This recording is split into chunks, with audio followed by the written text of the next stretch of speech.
noches, Gonzalo, ¿cómo estás? Buenas noches, amigos de Te lo cuento. Vamos ahora empezando con una nueva sección del podcast, algo que estaba tratando de mejorar, de ir dando algunas otras alternativas para poder difundir la literatura que hacemos en el país. Bueno, Gonzalo, antes de darte la palabra, quería aprovechar para agradecerte porque desde que hoy empecé con este proyecto de Te lo cuento ha sido de mucha ayuda, tanto en contactos, en difusión y todo lo demás, así que no quería dejar pasar esta oportunidad para poder agradecértelo de esta manera, ¿no? Sí, no presencialmente, pero al menos personalmente y en esta oportunidad que tenemos la entrevista contigo. No, gracias, Jorge. No, yo estoy siempre ávido de apoyar a todos los digamos, espacios para difundir la literatura, la cultura, el arte, ¿no? Eh, y sobre todo la literatura que no es hegemónica, ¿no? O sea, periférica, ¿no? Que está en provincias y sobre todo literatura que, como en mi caso, es terror, ciencia ficción, ¿no? Y que por lo general no se recibe tanta difusión en ese aspecto, pese a que en cuanto a lectores o a gente que lee, por lo general literatura sí les interesa estos temas, ¿no? Pero al parecer a los espacios de difusión cultural siempre tienen este prejuicio, este cliché, ¿no? De asociar este tipo de literaturas a subliteraturas, ¿no? Un prejuicio clasista que sigue imperando por ciertos espacios culturalmente snobs, ¿no?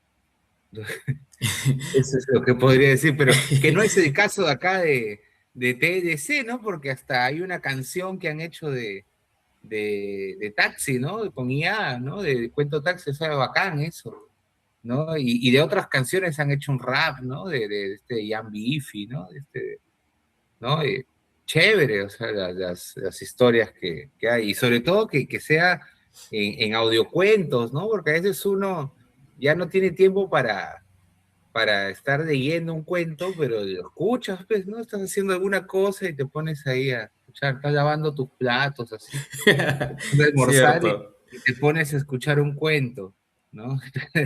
No, pero es cierto, es cierto. Es más, te cuento una experiencia. El año pasado fue que estaba regresando de un viaje de estudios con mis estudiantes, y en el avión justo me tocó de compañero un español, un compañero de asiento. Y nos pusimos a conversar. Él estaba leyendo a Mario Vargas Llosa, me acuerdo, en el avión, y estuvimos conversando un poco de literatura, que tanto conocía literatura peruana. Y por ahí apareció la oportunidad de invitarlo a unirse, pues, ¿no? A suscribirse al canal. Y me dijo, oye, bacán, se lo voy a pasar a mi mamá porque a mi mamá le gusta mucho escuchar audiolibros, porque mientras está tejiendo, mientras está barriendo, está escuchando, porque no le alcanza casi el día y aparte está perdiendo cada vez más la vista, el audiocuento o el audiolibro le va a ser de mucha ayuda. Y bacán, ¿no? O sea, si es una buena alternativa, que era lo que se buscaba desde el principio, ¿no? Bueno, Creo que la gente en Europa, en Estados Unidos, están más acostumbrados a eso, porque tipo, tenía una amiga en rusa que ujú. escuchaba audiolibros en su carro mientras manejaba, ¿no? Entonces, era parte de, se iba de un estado a otro y en todo el trayecto iba escuchando audiolibros, ¿no? Entonces, de recomendaciones que ese decía, oye, por ejemplo, Diana Colanzi, ¿no? Y se ponía a Uh -huh, escuchar, ¿no? Los cuentos, ¿no? En inglés, en traducciones, porque en uh -huh. Spotify hay, ¿no? Claro, claro. Audiolibros. Sí, ahí ahora en Spotify encuentras de todo. La vez pasada mi hija se puso a escuchar mitos griegos por ahí y le llamaba mucho la atención. Y genial, o sea, lo bueno es que ahora la tecnología nos ha permitido poder abarcar muchas opciones para acercarnos a la cultura. Obviamente para aquellos que desean hacerlo, porque también te trae barrabasada y media, ¿no? Pero bueno, al menos mientras aprovechemos estos espacios para poder difundir, hay que darle nada más. Bueno, Gonzalo, quiero empezar esta entrevista básicamente hablando un poco de ti.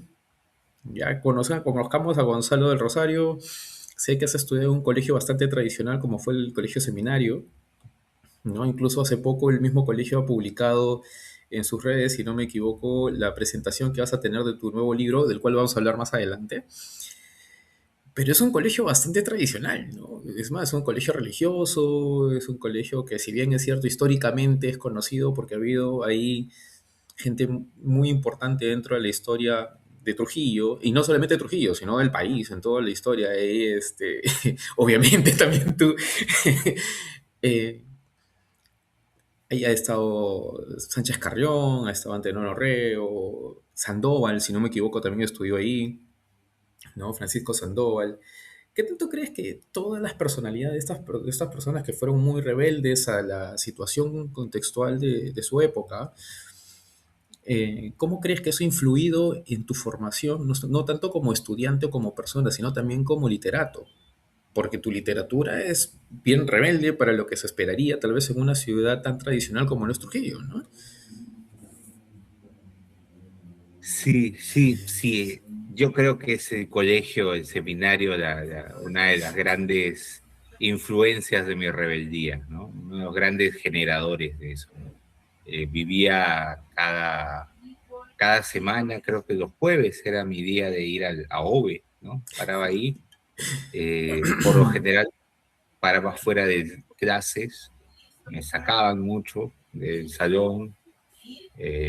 Mis padres siempre iban constantemente a tratar de justificar mis inconductas y todo eso, o que básicamente eran irreverencias, ¿no? No creo que hayan sido cosas tan graves, ¿no? Pero todos los psicólogos del colegio seminario los conocía, ¿no? Desde primero de primaria hasta quinto de secundaria, ¿no? Entonces, sí, sí he pasado por un colegio, pero creo que lo más bacán del colegio fue, a mi criterio, por ejemplo, la banda, ¿no? Yo integré la banda del colegio seminario. Hasta ahora toco en la banda de exalumnos, ¿no? Entonces, eh, te va formando un poco el carácter, ¿no? La banda era un lugar lleno de salvajes, ¿no? Era como que metieran a lo peor de cada salón y los intentaran hacer música, ¿no? Un grupo, a acoplarlo, y el profesor Sisto Alarcón, un genio, lograba eso, ¿no? Que todos los vagos del colegio hicieran música, ¿no? Entonces, y todos esos vagos ingresaban a la UNT al año siguiente, cuando acababan el colegio, ¿no? Entonces, el profesor Sisto siempre nos decía que eh, el músico tiene una parte del cerebro que piensa distinto, ¿no? Y que está mucho más desarrollada que aquel que no hace música, ¿no? Entonces, él explicaba por eso que sus estudiantes de la banda siempre ingresaban a la UNT al año siguiente, ¿no? Que acababan el colegio. Eh, y creo que va por ese lado también, ¿no? No era tanto de las clases, sino más bien lo que estaba fuera de las clases, ¿no? Ese aspecto, ¿no? Yo creo que la música, el haber hecho música, percusiones, el haber integrado esa banda, creo que ha sido lo más importante de mi paso por el colegio, ¿no? Y que de ahí a una persona, digamos, que escribe, que dibuja, que escribe canciones, escribe cuentos, siempre hay un tema artístico ahí vinculado a mí, ¿no? Entonces, por ahí que en el colegio, sabiendo toda la historia que teníamos, la historia de gente ilustre, ¿no? Del Grupo Norte, ¿no? Que eran los amigos de Vallejo, o incluso antes con ese lema que decía aquí nació la República, ¿no? Que había en el patio eclesiástico del seminario todo eh, como una placa, ¿no? Recordatoria, que no sé ahora dónde está, ¿no? Pero esa historia que uno entendía de José Faustino Sánchez Carrión, de Toribio Rodríguez de Mendoza, de gente que se rebeló contra todo un sistema y que cambió todo un sistema mediante las ideas, creo que influyó mucho también, ¿no? Saber eso, al menos para mi generación, ¿no? Yo siempre he criticado mucho eso en, en las actuales promociones, ¿no? Del seminario. Siempre he sido crítico que me ponía a pensar y decía, en el siglo XIX se logró cambiar todo un sistema de la monarquía hacia la república. En el siglo XX se logró todo un movimiento intelectual, ¿no? Que derivó incluso en revoluciones políticas, ¿no? Y muerte y todo eso que pasó en el 32, ¿no? Y ¿qué hay en el siglo XXI, no? Digo, o sea, ¿quién? ¿Yo? Cagando, pues, ¿no? Entonces, entonces está totalmente mal, ¿no? Si pretendemos pensar, o sea, creo que debería haber un movimiento mucho más grande, creo que las promociones del seminario estamos en deuda con respecto a la historia que nos precede, que son 400 años, ¿no? Que se cumplió el año pasado, ¿no? 4 siglos, ¿no? Entonces, creo que va por ese lado, ¿no? No, no, no me dejaron hacer la revolución, ¿no? Mucho facho ahí en mi cole. Y hablando de música, justo me haces acordar que cuando estábamos conversando para poder hacer la lectura de Taxi, lo primero que tú me dijiste fue, cuando escribí este cuento, yo me lo imaginé siendo una canción de hardcore, ¿no? Que cada uno de los momentos dentro de la historia tengan la misma intensidad que una canción de este subgénero que tenemos, ¿no? Y cómo es que la música influye tanto en tu literatura? Porque ya, tú me dices que fuiste parte de la banda de alguna manera u otra te hizo ver muchas cosas de manera diferente, fue como la catarsis que tenías y que no te permitían tener dentro del aula, ¿no? Y cómo lo vinculaste esto con la literatura, porque no solamente la utilizas al momento de escribir, tengo entendido que lo usas cuando también estás en aula. La música para enseñar literatura, y al igual que el cine para enseñar literatura, lo que es arte vinculado con esto. ¿Cómo es que este cariño, este vínculo con las otras artes se generaron o se fueron gestando con mayor fuerza después de la banda y cómo esto fue influenciando o influyendo en tu literatura y en tus actividades que tienen que ver con esto?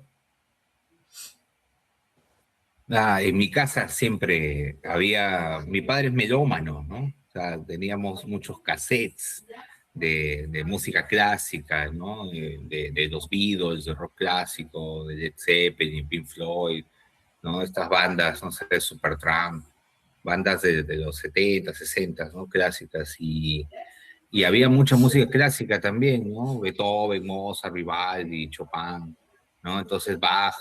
Entonces, y siempre íbamos a la Sinfónica con mi padre, ¿no? A ver música clásica.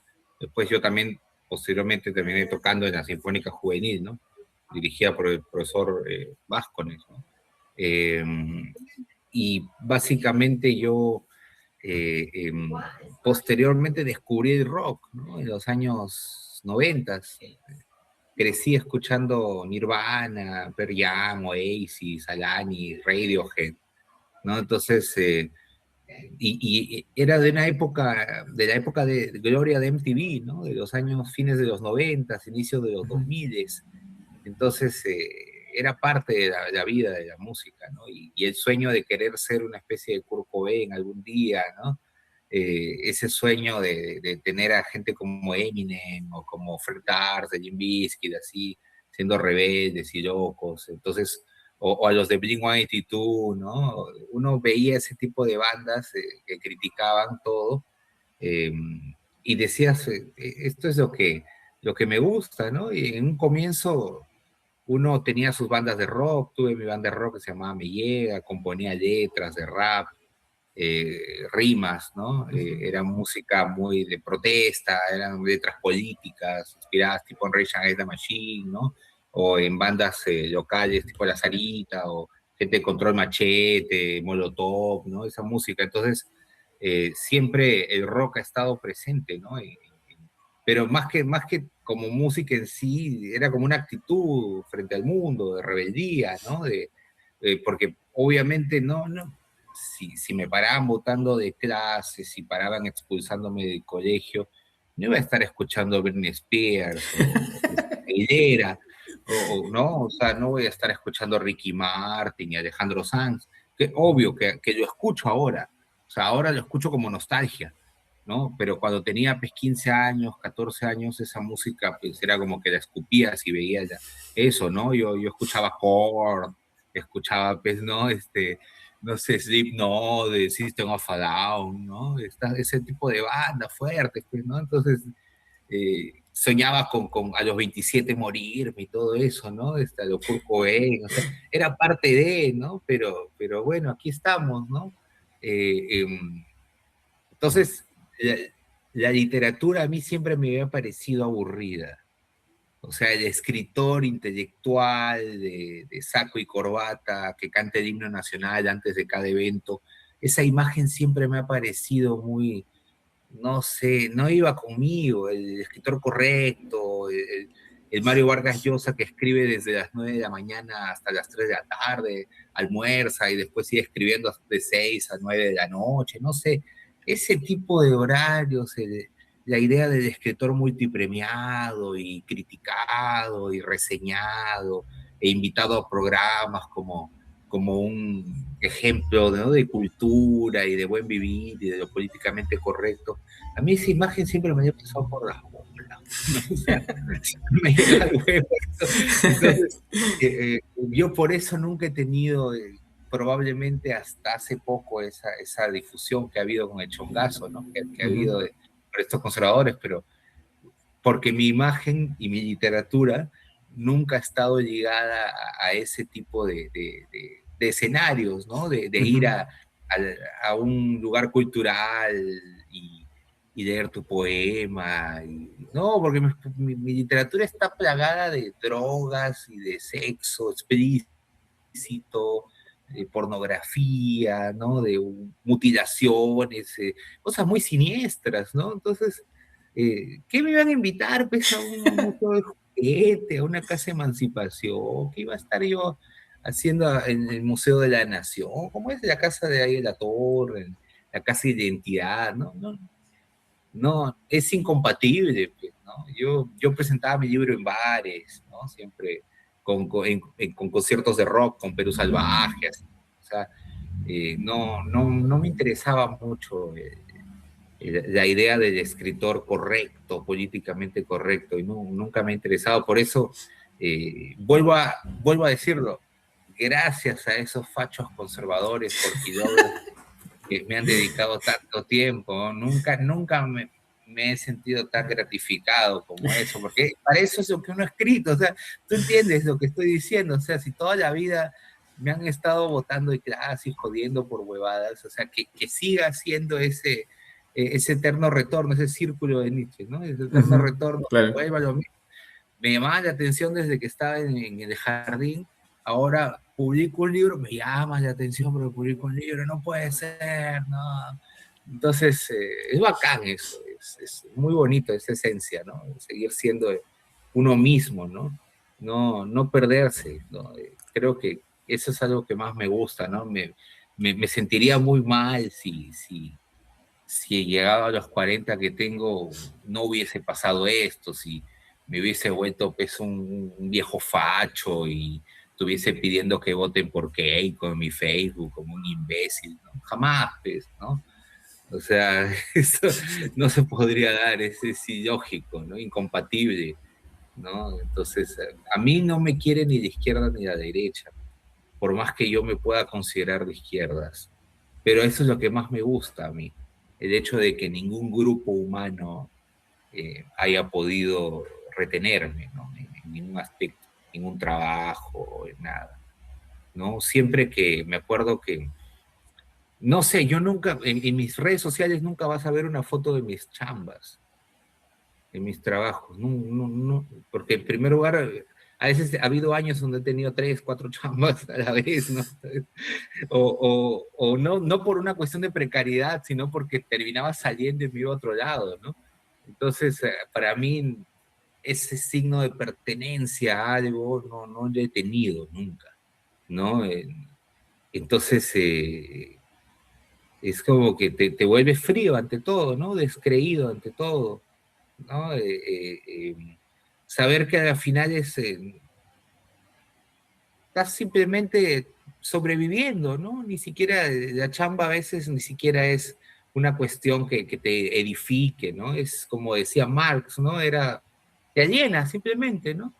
Y te hace olvidar las cosas. Por eso yo valoro cuando hayan docentes que tengan estos proyectos de difusión cultural como el que estamos teniendo acá a través, porque como decía Ribeiro, ¿no? En las prosas apátridas, ¿no? Decía esto de qué pena estas personas que saliendo de su trabajo dejan de existir, ¿no? O sea, ¿por qué? O sea, terminas y llegas y ¿qué haces? ¿Miras la televisión o haces algo así, ¿no? Entonces, muchas veces los que estamos en el mundo del arte o de la literatura, terminamos de chambear y comenzamos a hacer lo que realmente queremos hacer. Y le robamos horas al sueño, le robamos horas a muchas cosas que podríamos hacer, porque esa es la pasión que tenemos. Bueno, hablábamos un poco sobre el tipo de literatura que haces, que es muy contracultural, ¿no? Muy símil al tipo de música que comenzaste a escuchar en los noventas, ¿no? La parte de música subterránea, el rock, lo Perú Salvaje, entre otras bandas, Demencia, asumo que también has escuchado, y otras más, ¿no? Claro. Eh, y tu literatura va justo por una corriente muy similar, pero en lo escrito, no es tanto sonoro. Sin embargo, sí se siente la fuerza. Y aquí venía con el siguiente punto, justo tal cual tú lo dices, ¿no? Tu literatura está cargada de erotismo, está cargada de lo absurdo, está cargada de humor negro, tiene mucho de horror, pero a pesar de tener todo esto que tal vez puede ser fuerte para algunos, yo encuentro un Gonzalo romántico. Y no lo digo, ¿Cómo? ojo, romántico. No lo digo solamente por el cuento Cristal, por si acaso, que es el que te generó toda esta situación, y que en realidad es un cuento romántico, porque lo es. ¿No? Lo he leído y lo es. Sino que no encuentro no hablo del romántico orientado a la parte del amor, sino me refiero al romántico que quiere mostrar una sociedad de la cual está inconforme, sacudiéndolo con todos estos recursos, ¿no? Quiere impactar al lector para decirle, oye, despierta, esto es lo que está pasando cuando tú lees en subtexto. Al menos es lo que yo puedo percibir, no sé si me equivoco. ¿Cuál es tu visión del mundo? ¿Qué es lo que tú quieres mostrar en tu literatura? Mi visión del mundo es muy triste. No, soy muy pesimista en ese aspecto, existencialista, no lo sé, nihilista a veces. Pero igual, trato de que haya una esperanza, ¿no? O sea, el ser educador, el ser profesor, el haber visto realidades tan jodidas, tan difíciles, hace que uno quiera, tenga ya el chip del cambio, de la mejora, de la ayuda insertado, ¿no? O Ujú. sea, que uno podría estar haciendo por ahí cualquier otra cosa, pero realmente sabes que es importante, ¿no? Probablemente en alguna otra dimensión, cuando aceptaste o acepté venir a este planeta, era para ser profesor, ¿no? Entonces, esa es mi maldición, ¿no? He tenido que formar a tantas generaciones, ¿no? Desde muy chibolo, desde que tengo 18 años, he sido docente, ¿no? Entonces, porque vengo de una familia de profesores también, ¿no? He sido padre, tío, entonces, eh, para mí era parte de, ¿no? Creo que me salía de manera natural y me gustaba eso. Entonces, y me gusta eso. Pero a la vez, o sea, es bacán estar en el salón, estar frente a todos, pero a la vez te enfrentas y te das cuenta que por más que los estudiantes puedan adorarte o puedan estar encandilados con tu estilo, eso genera más bien un efecto rebote y contrario muchas veces, ya sea en colegas, en auxiliares, ya sea en padres de familia, madres de familia, ya sea en los directivos, ya sea en diferentes personas que a veces, entonces, ¿qué es el mundo real? Con el infierno que existe en este mundo real, ¿no? Que, con el que te tienes que enfrentar y lidiar, es parte de, ¿no? El día y la noche está presente ahí, ¿no? Siempre. Entonces, pero ya, pues, ¿no? Pero cada vez que sabes que un estudiante está eh, aprendiendo a escribir, pero que le gusta escribir y que está leyendo los libros que les pasas, que les compartes, y está dialogando y está escuchando otra música. Entonces, mi visión del mundo como educador es una visión muy esperanzada, o trato de hacerla así, trato Ujú. de subir en mis canales diferentes formas de apoyar, ¿no? Técnicas, en la medida de lo que uno pueda, ¿no? Tratar de generar contenido positivo e ir a... He estado, por ejemplo, en Otusco la semana pasada, he estado en Quirihuac, estuve en diferentes colegios llevando la buena pegada, ¿no? La buena literatura. Entonces, yo creo que por ese lado, como profesor, pese a todo, los chongos que puedan haber y todo lo atrasado que puede estar de educación en el Perú, con todos sus prejuicios e ignorancia, estar enfrentándose a eso, a ese monstruo, todos los profesores que estamos haciéndolo a diario, yo creo que es de por sí una forma positiva de ver el mundo, una actitud. Pero en mi literatura, ahí sí desfogo todo, pues, ¿no? Digamos, ese lado positivo, ese lado que quiere cambiar el mundo, que quiere revolucionar, que quiere dar lo mejor y que busca lo mejor para todos, todas y todes, básicamente en mi literatura, pues no, no es que yo escriba terror, no creo que yo escriba terror, yo escribo la realidad, lo que pasa, solo que nuestra realidad, nuestro costumbrismo, es así, ¿no? Estamos viviendo, eh, siendo espiados diariamente por estas máquinas, ¿no? Se genera el algoritmo que ha generado dobles digitales de nosotros para vendernos productos, ¿no? Entonces, la constante vigilancia a la que estamos sometidos, el peligro del hackeo, el peligro a todo, o sea, tantas cosas que puede haber el tema de las monedas. Entonces, yo creo que mi literatura trata eso. En mis libros eh, hablo de las problemáticas de la discriminación, de la segregación racial, de la segregación contra las comunidades, de la comunidad LGTB, de la transfobia, de los feminicidios, de cosas que están sucediendo, pero lo hablo con robots, lo hablo con extraterrestres, lo hablo con zombies, ¿no? Entonces, porque para mí es más divertido así, porque, y también lo hablo con humor, porque, porque yo quisiera leer algo que me haga sonreír, porque si ya el mundo es una mierda, entonces voy a escribir algo triste. Yo como editor, porque he sido editor, trabajé en diferentes editoriales independientes y he trabajado con diferentes escritores de diferentes partes de Perú y del extranjero, eh, y yo siempre valoraba los libros que me sacaran sonrisas, que me hicieran reír. Por más, lo otro que valoraba era que por más que estuvieran bien escritos, que me hagan reír, porque a veces había libros que estaban muy bien escritos y todo, y que no necesitaba casi chambearlos, pero, pucha, qué pena que me daban las historias, o sea, me conmovían, me dejaban mal, pues, ¿no? Yo por eso ya no leo literatura japonesa, ¿no? Yo después de leer este Memushiri Koushi de Kensaburo Oe, este premio Nobel de Literatura del Ajá. 90, este primer libro que se llama Arrancada semilla, fusilada a los niños, que lo leí en esta biblioteca de Viajero de Salvador, que salió una colección en el año 2005 o 2006 por ahí.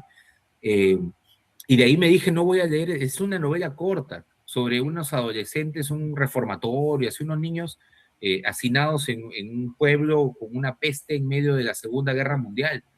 O sea, es una obra totalmente, niños que se prostituían a los soldados japoneses para que les den un plato de arroz o algo. O sea, es una cosa realmente horrorosa. Y tú dices, Dios mío, esta cosa ha pasado, como la tumba de las luciérnagas, ¿no? Ujú. Entonces, tú ves eso y dices, no vuelvo a leer japoneses nunca más, ¿no? Y eso que había leído ya de Tokyo Blues, o no lo había leído, no, después leí el Tokyo Blues de Murakami, y Ujú. dije, no, ya jamás, no vuelvo a leer literatura japonesa. Entonces, porque me pone muy triste, me pone muy sad, ¿no? Entonces por eso también yo trato de escribir así alegría, ¿no? Porque, digamos que, para serte sincero, mi estado natural probablemente sea el de las fábulas para niños del siglo XXIII, que es Ujú. un Gonzalo, es mi obra más personal, eh, más sincera, ¿no? Más del corazón, ¿no? Más de memoria, reflexiva quizás, ¿no? Eh, pero el estilo que a mí más me gusta escribir es el del último libro que tengo, ¿no? Es el ¿cómo se llama el nuevo libro que he sacado? Restos Restos Humanos. humanos. Los libros que saca, ni me acuerdo. Restos Humanos. Ahí sí tengo digamos, las distopías y todas estas cosas que me gustan y el humor negro que hay, ¿no? Que es el que tiene en Cuentos para quemarse, ¿no? Pero lo que yo escribo principalmente, como sé que el mundo está tan caótico y tan destructivo, lo trato de matizar con dos formas, con dos modos, ¿no? Primero es con el humor, humor negro, humor corrosivo. Me gusta reírme de todo, ¿no? Eso tiene que ver con la influencia no solo de la literatura, ¿no? Supongo que es la influencia de series de South Park, Family Guy, American Dad, Los Simpson de los noventas, ¿no? Uno ha crecido todos los dibujitos de MTV, ¿no? Entonces, Daria, todos esos temas, ¿no? Entonces uno ha crecido con ese humor corrosivo, crítico de la sociedad. Pero que era realmente irreverente, ¿no? Soez, muchas veces procaz, ¿no? Vulgar, ¿no? Entonces, tratar de jugar con eso, ¿no? O sea, decir, si la sociedad normalmente tiene esta idea del escritor con saco y corbata, del escritor correcto y esto, yo no me interesaba mucho eso. Entonces, mi literatura también transmite eso, como soy, de algún modo, esa idea de desesperanza, pero no desde el punto de vista de la tristeza o trata de conmoverte una obra, sino de contarte cómo está el mundo yendo, pero con humor, ¿no? Yo creo que mi visión del mundo es positiva en el aspecto de que critico aquello que está mal, pero con humor y también con mucho amor, ¿no? Mi respuesta ante un mundo agreste, ante un mundo siniestro, ante un mundo perverso, ante un mundo malvado, destructivo, es colocar un cuento con dos adolescentes amándose. Y si hay tanto escándalo porque en un cuento reproduce a dos adolescentes haciendo el amor y amándose y queriéndose, es porque el mundo está jodido. O sea, si eso te caga el cerebro, si pensar que el amor, que es algo tan puro y tan bello, te pueda ofender, ¿no? Entonces estamos mal, pues, ¿no? Lo que decía John Lennon, ¿no? Se mata a la luz del día, pero se hace el amor a escondidas, ¿no? Como si fuese algo negativo. Pues el mundo está jodido, está cagado, ¿no? O sea, eso es lo que puedo decir. No sé si es una defensa a mi obra, pero a mí me pone enfermo el hecho de que el amor sea mal visto, ¿no?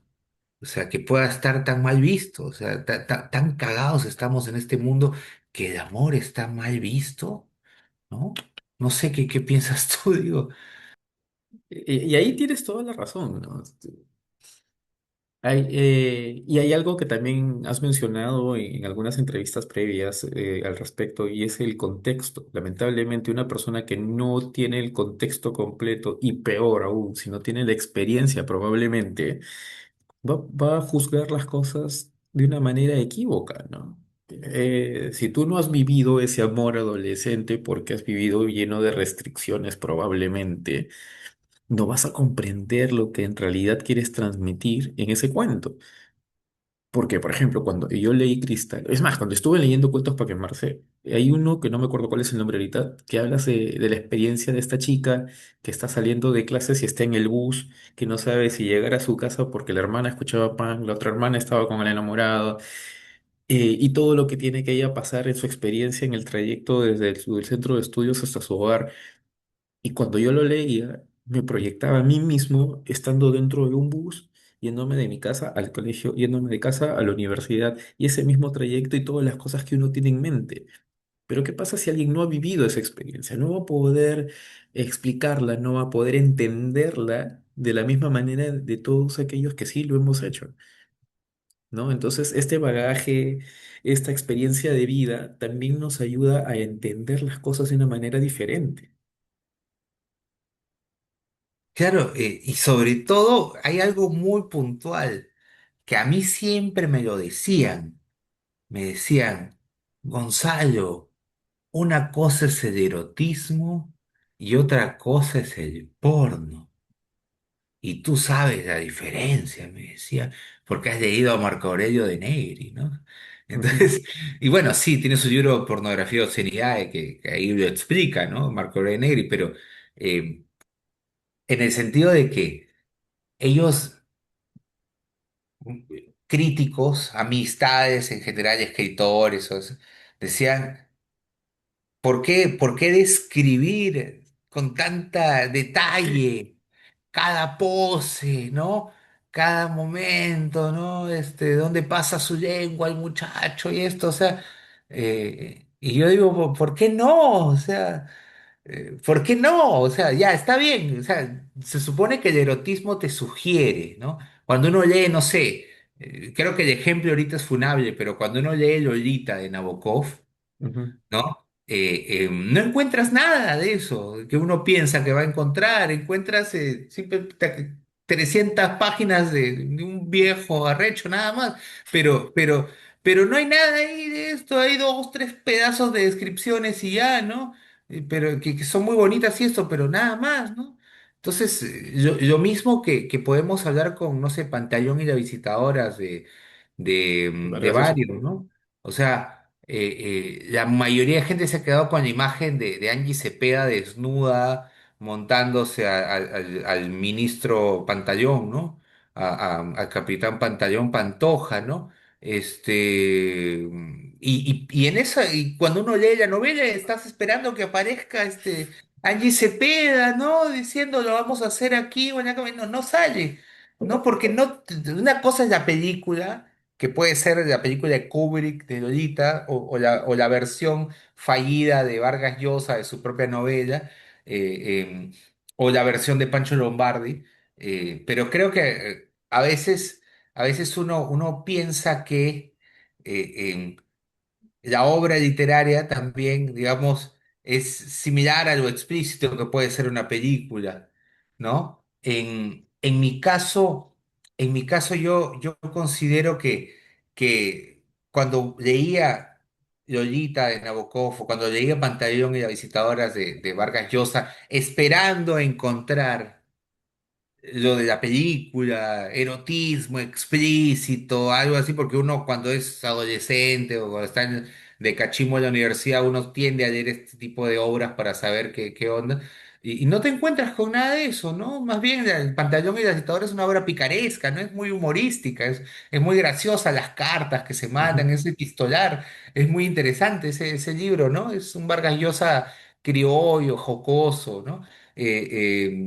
Pero mucho después de haber leído a Bryce, probablemente, ¿no? Después de haber leído los cuentos de Bryce o la obra de Osvaldo Reynoso también, no creo que Mario haya sido, él ya para Pantaleón y las Visitadoras, él ya había sacado tres novelas y estaba teniendo que mantener su estatus de ventas, ya estaba pensando en otra cosa. Y de todas maneras, después del éxito de ver Los Inocentes de Reynoso, Mundo para Yuyos de Bryce, dijo, no, vamos por acá a ver qué mando. Y se mandó con un pantallón, ¿no? Y claro, sus lectores snobs de conversación en la catedral, en la Casa Verde, no, no, yo no puedo leer esto, qué asco, erotismo, no puede ser, a mí dame algo que no pueda entenderlo, tengo que quedarme con cada párrafo 5 o 10 horas para poder entenderlo, tengo que estar con diccionario al costado, ¿no? Con una Biblia de Faulkner, así para que me explique de qué va esto. Porque, no, o sea, hay gente que le gusta leer y escribir en difícil, ¿no? Porque, por ejemplo, Cortázar tiene mucho erotismo, pero su erotismo es eso de Noemia, que inventa todo un lenguaje, ¿no? Eh, yo diciendo, por qué temerle tanto? Decía, ¿por qué dicen estas novelas son eróticas, pero en ningún momento esta huevada se hace que ¿no? Te da ningún tipo de excitación, te da otro tipo de sensaciones, pero yo no estoy leyendo acá nada realmente que te reche, ¿no? Entonces dije, voy a escribir un erotismo que realmente es erótico, pues puta madre, que tenga algo de algo, aunque sea ya, si no va a ser porno, que por lo menos sea como esos videos de The Film Song en la madrugada, así de soft porn, ya, era un soft porn. Ya, por último, si lo clasificamos desde el porno, Crystal, ya sí, ya, si nos acogemos a lo que estos fascistas dicen que es pornografía, ya, bueno, clasifiquemos qué tipo de pornografía, pues. Lo más probable es que Crystal sea un soft porn. Yo no lo veo como un hardcore porn, ¿no? O sea, No, no es en mi Zombie Love. libro, ya, Zombie Love es sí hardcore. Cachan como un zombie ahí, ¿no? ¿No? Eso es hardcore, coño. Eso ya es la parte oscura de Xvideos, ¿no? Esa parte rara, así, que salen así, ¿no? Sadomasoquismo, BDMS, ¿no?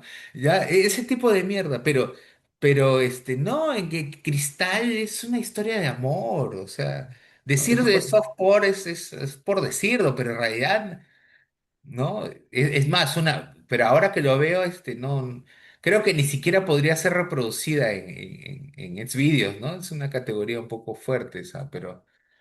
Eh, pero hablando de eso, grabé el cuento Cristal, lo grabé y dije, bueno, ante todas las respuestas, voy a subirlo a mi canal de YouTube y voy a leer mi cuento Cristal. Me senté y, Cristal, ¿no? Comencé a leer. Cuando acabó, lo subo a YouTube, YouTube me lo baja. No, es que ahorita Google está con bastantes restricciones en realidad. Sí, No sí, sé me si lo baja y me lo supiste baja por porno, así, no lo dejó, que hay no me bastantes dejó. Yo pensé que restricciones. TikTok nomás hacía eso. Pero no, YouTube ya se puso espeso y ya no. Sí, hace Después poco. dije, lo subo a Twitter, no, digo, ¿para qué? ¿Para qué ya? Qué asco, ¿no? Ya meterlo en X ya es lo No, peor pero que podría hacer. lo que tú dices es cierto. Es más, cuando leí Crystal me hizo acordar algunas escenas del primer cuento, del primer relato de los detectives salvajes, ¿no? Donde hay esas descripciones, ¿no? Tiene por ahí un poquito, Sí, sí, sí. un poco más Amo a extenso. Bolaño. Qué bueno que me hayas hecho acordar. Amo a Bolaño. Me encanta los detectives salvajes y también 2666. Y creo que sí. Bolaño, por ejemplo, el estilo erótico el erotismo que aplica Bolaño es un erotismo muy explícito, pero no Ujú. deja de ser poético, no Ajá, deja de tener mucha poesía, mucha musicalidad, muchas metáforas y figuras, pese a que hay una parte, recuerdo, de las hermanas Font, ¿no? El claro. personaje es Ajá. esto que están, hay una parte donde la chica le agarra pues, el falo de García Madero y él describe cómo incluso ella se lo agarraba, lo jalaba tan fuerte masturbando lo que parecía que se lo quería arrancar, ¿no? Su pene de raíz, ¿no? Ujú, Eso es sadismo o sadomasoquismo, ¿no? Eso ya ni siquiera es una sexualidad, digamos, cotidiana, normal, promedio, porque hay una parte ujú, incluso donde también están nalgándola, ¿no? Se le pasa toda la noche, hasta que las nalgas de esta chica Font, de unas gemellas Font, de las hermanas Font, termina pues enrojecida, ¿no? Así con una marca de una mano en su lado. Entonces, lo de Bolaño también me encanta la forma en la que también se burlaba de eso, ¿no? De ese erotismo. ¿Sabes quién también puedo decir un poco por dónde va el erotismo? Me interesa mucho. Creo que lo de Bolaño es heredero también de George Bataille, en la historia del ojo, sobre todo, en ese libro, que yo lo he leído ya mucho después, ya cuando estaba en Barcelona, ¿no? Lo encontré ahí en esta, La Sonrisa Vertical, esta edición de Tusquets, ¿no? Esta ujú, colección de literatura erótica de Tusquets y leí esa novela esa novela de Historia del Ojo de George Bataille con introducción, curiosamente, de Mario Vargas ujú. Llosa, que no es un santo de mi devoción, ¿ah, Mario? ¿Ah? Pero me lo he leído casi prácticamente todo, porque mi viejo me heredó toda su literatura de Mario, toda su colección, ¿no? Entonces, era como que han sido mis lecturas de primaria, ¿no? Entonces, era como que, ¿quieres leer papá? Me han dejado leer, no sé, Matilda de Roald Dahl en sexto grado. Y mi papá, no, léete la tía Julia y el escribidor. ¿Ya? ¿Cómo estás para leer Matilda, el tío No, Julio, hay una gran diferencia. ya, entonces, ya, mi papá sí, pues me decía, o si no, por ejemplo, agarrábamos y me decía los cachorros, ¿no? A ver, vamos a leer los cachorros. y me explicaba, mira la primera página, mira cómo cambia el tiempo, mira cómo va cambiando los personajes, cómo habla acá en plural, está hablando en Ujú, singular, mira que está en pasado y presente, ujú, mira cambia primera, segunda, tercera persona. Entonces, también tiene mucho la formación que tengas, ¿no? En mi caso, así como tú has contado, me has contado que tus padres, tus abuelos, ¿no? Eran profesores. En mi caso, mi padre también fue profesor, ¿no? Él era economista, pero él enseñó en el Leoncio Prado. Pero yo sé que en el fondo él, de todas maneras, le hubiera encantado ser escritor, ¿no? Y es algo que me lo decía, ¿no? Y que supongo que sentía muy orgulloso, ¿no? De tener un hijo autor, un hijo escritor, ¿no? Que es algo que a él, pues, él era el principal lector, ¿no? De mi obra, ¿no? Aparece mucho en mi literatura, ¿no? En mis libros viejos, ¿no? En Pave Pavas, aparece en El Caleta, aparece en las fábulas, ¿no? También, de algún modo, la literatura es una forma de mantener viva la memoria, ¿no? Gente buena, gente positiva, ¿no? Entonces, si tengo de algún modo esa forma de hacer perdurar algo, ¿no? De mantener esa fotografía plasmada en letras, trato de hacerlo, ¿no? Entonces, si después de 20 años se hace todo un escándalo por un cuento que reproduce la época, una de las épocas más bellas que uno puede tener cuando está en esos primeros años de enamoramiento, eh, eh, es bacán, ¿no? Es bacán, es bonito. O sea, ojalá que todo este chongo que ha habido haya servido para que la gente chequee mi obra y que pueda encontrar sobre todo amor, ¿no? Amor y humor, como te digo. O sea, eso. Que pueda sonreír y que a la vez pueda recordar que lo que decía John Lennon, ¿no? All you need is love, siempre, ¿no? Eso Y, y s- principalmente. y son dos cosas que necesitamos cada vez más en la sociedad que tenemos ahora, ¿no? No solamente en el Perú, es en toda gran parte del mundo. Son dos aspectos o dos cosas que se necesitan, pero a gritos. Te iba a hablar un poco sobre tu familia, acerca de cómo cómo toman ellos o cómo tu entorno más cercano toma tu literatura y todos este tipo de entredichos que se dan. Ya con lo que me comentas que tu papá fue tu primer lector, que prácticamente cumpliste su sueño. Y sí me di cuenta en este cuento de Caleta donde hablas del viaje en avión, ¿no? Cuando estás es una suerte de distopía, estando en Estados Unidos y tienen todo este temor por lo que habías olvidado, la mochila y toda la situación.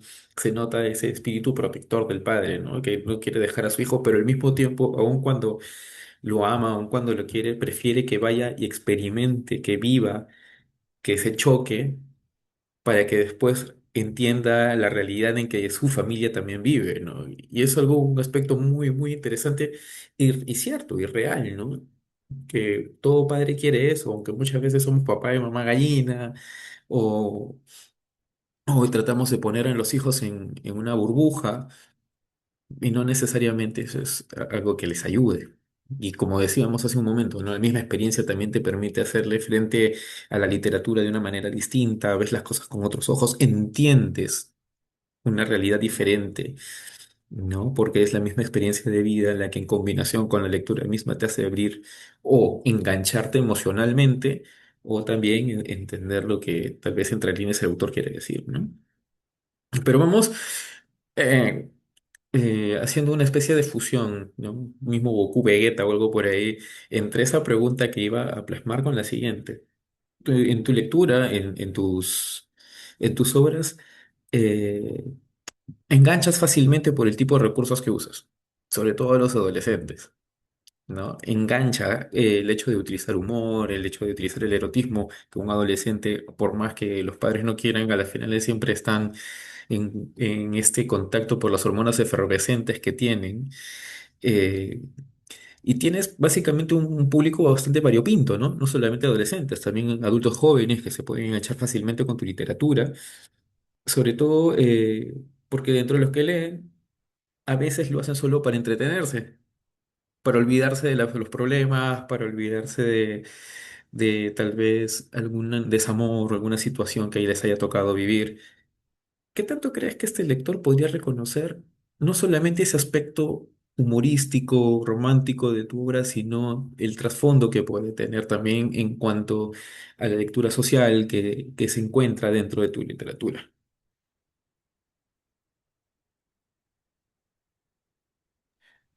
Bueno, yo principalmente pienso cómo es el rostro de mis lectores, ¿no? Y yo creo que depende también de la etapa en la que he publicado. Como yo he publicado varios libros por diferentes épocas, ¿no? Por ejemplo, hay gente que se ha quedado con la etapa de Cuentos para quemarse, que es un libro transversal, ¿no? A través de mi carrera, ¿no? Como autor. Pero hay gente, por ejemplo, que solo ha leído, que les gusta tipo la novela de zombies, la de Vente en mi muerte, Ujú, ¿no? Y se han quedado tipo con ese tipo de literatura, ¿no? De terror, gore, así, porno terror, esas cosas. Pero hay otro tipo de gente que ha leído tipo El Pavas, que es un libro de crónicas canábicas, de viajes, y que le gusta ese libro, ¿no? Se sienten más representados por ese, que es básicamente mi no ficción. Pero también hay otro que es fábulas, ¿no? Que es literatura infantil. Entonces hay niños y niñas, y porque lo sé porque sus padres, que son muchos de ellos amigos o amigas, o los mismos docentes que han adquirido mi libro, ya han tomado fotos o han grabado videos de sus hijos leyendo de fábulas, niños de desde los 5 6 7 8 años hasta adolescentes y todos, y me han pasado su... Entonces, ahora, ese chibolo que dé las fábulas, no sé si más adelante, mañana, probablemente encuentre el Cuentos para quemarse, o el cuento En Vete mi muerte, o encuentre el Pavas, no sé, ¿no? Y va a decir, oh, ¿qué es esto? Dios mío, ¿no? ¿Qué he encontrado acá? Oh, no, ¿no? Y quizás su imagen varíe, ¿no? Eh, pero yo me canso, yo no podría escribir una sola cosa a la vez, no podría hacer una sola, un solo tipo de literatura, ¿no? Ahora estoy en el ámbito del estudio académico, ¿no? Estoy haciendo lo de la tesis, ya no estoy tanto en un ámbito de ficción, sino más bien estoy en no ficción ahora, ¿no? Estoy dedicándome más a eso, ¿no? Entonces siento que es por etapas, ¿no? Pero la literatura, los cuentos siempre van a estar ahí, ¿no? Y ya que mencionabas lo de mi familia, sí, yo creo que por el lado, sobre todo, por el lado de mi viejo, siempre he tenido ese apoyo, por el lado de mi padre. Por el lado de mi madre también, obviamente, ¿no? Mis hermanas, todo, ¿no? Siempre todos han apoyado amistades, siempre todos han puesto un grano de arena un poco en esto, ¿no? En difundir, en apoyar, ¿no? Porque no es que uno sea pues, Santiago Roncayolo ni Renato Cisneros, ¿no? Para que automáticamente se te abran las puertas por todos lados, ¿no? En el mundo de la literatura.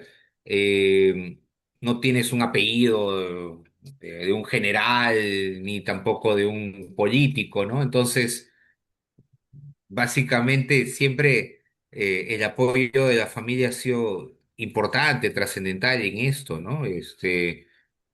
Y sobre todo la influencia también, ¿no? Por ejemplo, por el lado de mi viejo, su hermano mayor, tío Daniel del Rosario, él fue profesor de la Universidad de la Cantuta, filósofo, ¿no? En la escuela de posgrado, epistemólogo, ¿no? Entonces, me acuerdo que él tenía su revista de epistemología de ciencias y obviamente el primer cuento de Taxi, mi cuento Taxi, la primera vez que se publicó ahí, en su revista de la Universidad de la Cantuta, ¿no? Una revista de epistemología, y hizo como un espacio literario, ¿no? Así, la estación literaria denominó para poner mis cuentos, ¿no? Entonces, eso era bacán, ¿no? No, acá en Trujillo no me lo publicaban, porque iban a publicar un cuento como Taxi, pues, ¿no? Que tú lo hiciste en TLC, ¿no? En el cuento.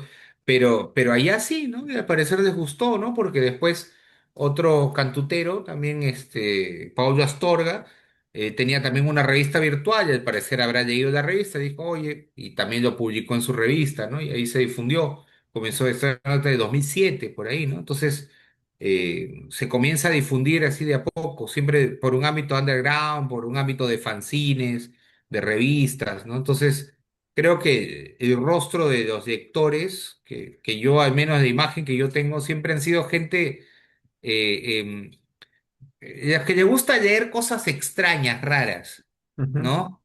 Rarezas, ¿no? Ese libro Caleta, ¿no? Ese libro extraño, ese libro difícil de encontrar.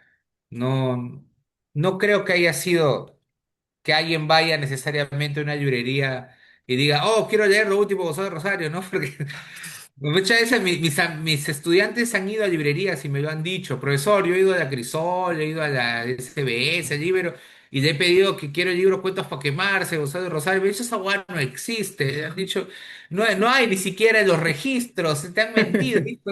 ¿Cómo que no? Si ese libro es mi profesor, que no sé qué, no sé cuánto, que usted no lo tiene, y se armó un chongazo, pero no, no hay, pues, no, no, mis libros no, no. Estoy tan jodido que no está ni siquiera. Yo quisiera que estuviesen mis libros en librerías. Me encantaría, pero bueno, no, no están. Pe. Tendrán que buscar. He tenido que subir a Calameo para que la gente los pueda leer, ya por último, porque ya, o sea, pensar, pretender, imaginar, alucinarse que uno va a ganar y ser millonario por haber publicado 1000 ejemplares de un libro que solamente lo van a leer tus amigos o tus familiares o tus alumnos, es ilógico, pues, ¿no? O sea, no, no sé, mi libro Cuentos para quemarse esta lo vendía a 10 soles, ¿no? A 10 soles, o sea, ¿qué se puede ganar así? O sea, y no me interesa tampoco, ¿no? Más allá, ¿no? Supongo que ahora que ya los editores están invirtiendo en eso, pues sí, ellos tendrán que poner su precio, ¿no? Pero cuando yo sacaba mis libros y los vendía, yo era así, ¿no? Y probablemente vuelva a sacar también de ese modo, ¿no? Porque al final lo que importa es que llegue el libro a la gente, no tanto que el lector, o sea, claro, te puede servir al final, te ayuda a pagar ciertas cosas, te ayuda a tener tus pasajes y esto, ¿no? Pero, como te digo, ¿para qué, no? O sea, para eso trabajo de profe, ¿no? O sea, para eso doy capacitaciones, ¿no? La literatura, siento que debe ser más, ¿no? Que eso, ¿no? Que yo veo un aspecto más espiritual, creo, ¿no? He llegado a regalar libros, o sea, ya de locura, ¿no?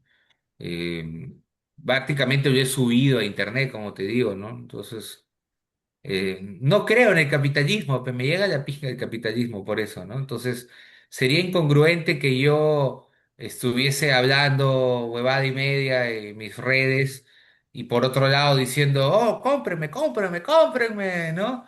Entonces, lo cual tampoco lo veo malo, ¿no? Porque, Ujú. vamos, es una labor también, ¿no? Uno trabaja, chambea en esto, en la literatura, ¿no? Em, pero tampoco uno está en esto para lucrar, ¿no? Y no creo que dudo mucho que un escritor